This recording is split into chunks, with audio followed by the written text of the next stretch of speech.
તેમની સાથે વર્ષોથી જોડાયેલા લોકો જે હતા વિજયભાઈ સાથે ઘણા વર્ષો સાથે વિતાવ્યા છે, ત્યારે વિજયભાઈ જ્યારે હવે આપણી વચ્ચે નથી રહ્યા ત્યારે તે લોકો પણ તેમના નિવાસ સ્થાને પહોંચી રહ્યા છે। ત્યારે જે દેવાંગભાઈ છે જે વર્ષોથી તેમની સાથે જોડાયેલા હતા, દેવાંગભાઈની ઘણી જ યાદગાર પળો પણ હશે કે તેમની સાથે વિતાવી હશે। દેવાંગભાઈ સાથે વાત કરીશું। દેવાંગભાઈ, ઘણા વર્ષોથી આપ વિજયભાઈ સાથે જોડાયેલા હતા, ત્યારે હવે એ આપણી વચ્ચે નથી રહ્યા, તમારી કોઈ યાદગાર પળ વિજયભાઈ સાથેની?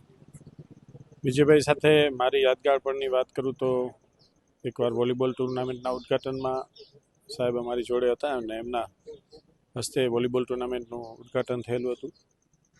ત્યારબાદ અમારી જે પંચનાથ હોસ્પિટલ છે, પંચનાથ ટ્રસ્ટની મહાદેવની હોસ્પિટલ છે, એમાં વિજયભાઈના શુભ હસ્તે ઉદ્ઘાટન થયું છે અને આજે લાખો લોકોએ 4 વર્ષમાં ત્યાં સારવાર મેળવી છે। એટલે અનેક પ્રસંગ વિજયભાઈ સાથે છે।